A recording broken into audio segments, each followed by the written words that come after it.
Hello friends, welcome to my channel Nibs Buronji. কি পৰিস্থিতিত আৰু কিয় সপ্তম শতিকাতে উত্তৰ পূৰ্বাঞ্চলৰ ভাস্কৰ বৰ্মন আৰু উত্তৰ ভাৰতৰ হৰ্ষবৰ্ধনৰ মাজত মিত্ৰতা স্থাপন হৈছিল কিমান গাঢ় আছিল এই মিত্ৰতা লগতে ভাস্কৰ বৰ্মনৰ প্ৰতীক চিহ্ন ক'ত পোৱা গৈছে Let's find this out today.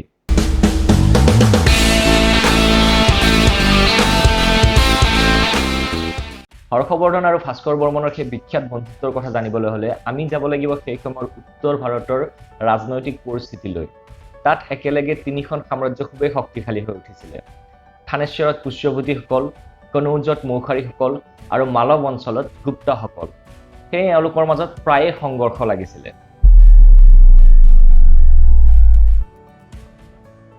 আগৰ এপিসোডত উল্লেখ কৰিছিল যে মহাসেনগুপ্ত নামৰ এজন গুপ্ত শাসকে প্ৰাগজ্যোতিষপুৰ আক্ৰমণ কৰি ইয়াৰ কিছু অংশ নিজৰ হাতলৈ লৈ গৈছিল মহাসেনগুপ্তক দেৱগুপ্ত নামৰ এজনে ৰাজ্যচ্যুত কৰি নিজে মালৱাৰ শাসক হ'ল সেয়ে মহাসেনগুপ্তৰ পুত্ৰসকলে থানেশ্বৰত আশ্ৰয় লয় এইফালে থানেশ্বৰৰ ৰজা প্ৰভাকৰ বৰ্ধনৰ জীয়েক ৰাজ্যশ্ৰীক কনৌজৰ মৌখাৰীৰ গ্ৰহবৰ্মনলৈ বিয়া দিয়ে সেয়েহে দুইখন দেশৰ মাজত সম্বন্ধ স্থাপন হোৱাত মালৱাৰ দেৱগুপ্তাই উপাহীন হৈ গৌড়ৰাজ শশাংকৰ লগত মিত্ৰতা স্থাপন কৰে লগতে তেওঁ কনৌজ অধিকাৰ কৰি গ্ৰহবৰ্মনক হত্যা কৰে সেই সময়লৈ প্ৰভাকৰ বৰ্ধনৰ মৃত্যু হোৱাৰ বাবে তেওঁৰ পুত্ৰ ৰাজ্যবৰ্ধনে ততাতয়াকৈ নিজৰ সৈনিকক বচাবলৈ কনৌজ যাত্ৰা কৰে তেওঁ অতি সহজে মালৱা সৈন্যক পৰাভূত কৰে যদিও গৌড়ৰাজ শশাংকই ছল কৰি তেওঁক হত্যা কৰে গতিকে ভাস্কৰ বৰ্মনৰ দৰে অতি কম বয়সতে হৰ্ষবৰ্ধনে ৰাজ্যৰ শাসনভাৰ ল'ব লগা হয় আৰু তেওঁৰ প্ৰথমটো কাম আছিল নিজৰ ভনীয়েক ৰাজ্যশ্ৰীক উদ্ধাৰ কৰি গৌড়ৰাজ শশাংকৰ ওপৰত ভাতৃহত্যাৰ প্ৰতিশোধ লোৱা আনহাতে আমাৰ ভাস্কৰ বৰ্মনেও পিতৃ পিতামহে হেৰুৱা ৰাজ্যৰ অংশ জয় কৰিবলৈ বাট চাই আছিল যি মহাসেনগুপ্তৰ পিছত গৌড়ৰাজ শশাংকই নিজৰ অধীনত নিছিল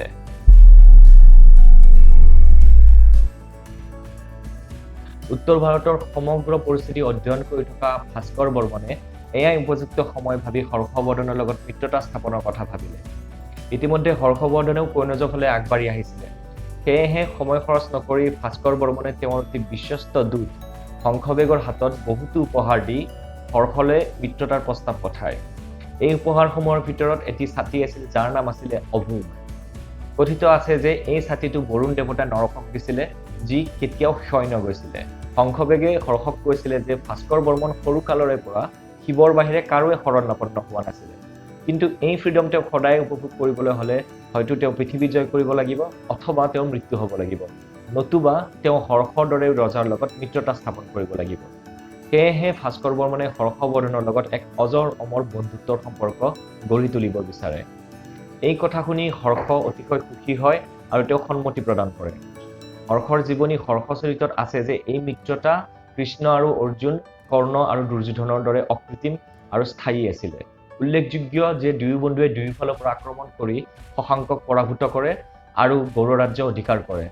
ভাস্কৰ বৰ্মনে তেওঁৰ উপৰিপুৰুষে হেৰুৱা ৰাজ্যাংশ উভতাই পাইছিল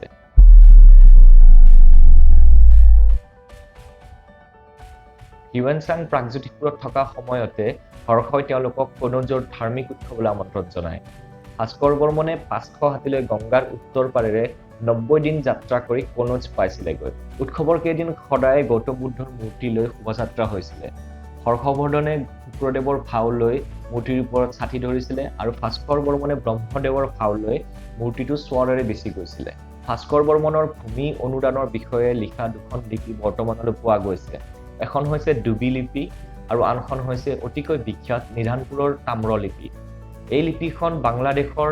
চিয়েলহেট ডিষ্ট্ৰিক্টৰ অন্তৰ্গত নিধানপুৰ নামৰ ঠাইত পোৱা গৈছে গতিকে আমি ভাবিব পাৰো বৰ্তমানৰ চিয়েলহেট ডিষ্ট্ৰিক্টটো